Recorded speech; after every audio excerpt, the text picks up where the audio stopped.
एक बार की बात है, एक गांव में एक पंडित रहता था। वह सुबह उठता, नहाता, पूजा करता, खाना खाता और फिर सो जाता था।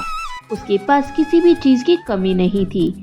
एक बड़ा खेत, खाना पकाकर देने वाली एक सुंदर सी पत्नी और 2 बच्चों का अच्छा परिवार था। सब कुछ होने के बाद भी पंडित के घर वाले एक बात से बहुत परेशान थे। वो बात थी कि पंडित बहुत आलसी था।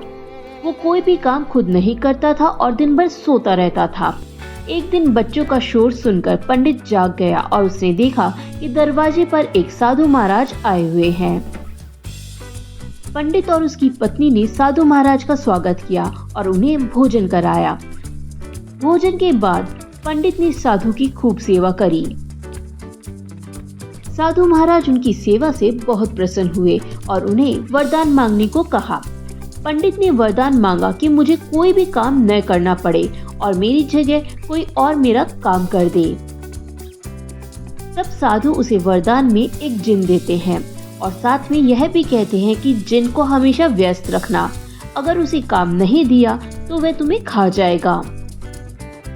वरदान पाकर पंडित मन ही मन बहुत खुश हुआ और साधु को आदर के साथ विदा करता है। साधु के जाते ही वहां एक जिन प्रकट हुआ। पहले तो पंडित उसे देखकर डर जाता है, लेकिन जैसे ही वो पंडित से काम मांगता है तब पंडित का डर दूर हो जाता है और वह उसे पहला काम खेत जोतने का देता है। जिन वहां से गायब हो जाता है और पंडित की खुशी का ठिकाना नहीं रहता। कुछ ही देर में जिन फिर आ जाता है और बोलता है कि खेत जोत दिया, दूसरा काम दीजिए। पंडित सोचता है कि इतना बड़ा खेत इतनी जल्दी कैसे जोत दिया। पंडित इतना सोच ही रहा होता है कि जिन बोलता है कि जल्दी मुझे काम बताओ, नहीं तो मैं आपको खा जाऊंगा। पंडित डर जाता है और बोलता है कि जाकर खेतों में सिंचाई करो। जिन फिर वहां से गायब हो जाता है और थोड़ी ही देर में फिर आ जाता है। जिन आकर बोलता है कि खेतों की सिंचाई हो गई, अब अगला काम बताइए। पंडित एक एक कर सभी काम बता देता है और जिन उसे चुटकियों में पूरा कर देता है। पंडित की पत्नी यह सब देख रही थी और अपने पति के आलसीपन पर चिंता करने लगी। शाम होने के पहले ही जिन सभी काम को कर देता है।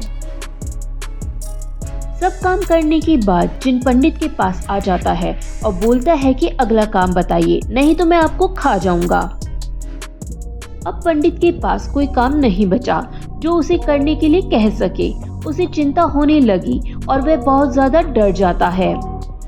जब पंडित की पत्नी अपने पति को डरा हुआ देखती है तो उसे अपने पति को इस संकट से निकलने के बारे में सोचने लगती है। वह पंडित से बोलती है कि स्वामी, अगर आप मुझे वचन देंगे कि आप कभी आलस नहीं करोगे और अपने सभी काम खुद करोगे तो मैं इस जिन को एक काम दे सकती हूँ। इस पर पंडित सोचता है कि पता नहीं क्या काम देगी। अपनी जान बचाने के लिए पंडित अपनी पत्नी को वचन दे देता है। इसके बाद पंडित की पत्नी जिन से बोलती है कि हमारे यहाँ एक कुत्ता है, तुम जाकर उसकी पूंछ पूरी तरह सीधी कर दो। याद रखना, उसकी पूंछ एकदम सीधी होनी चाहिए।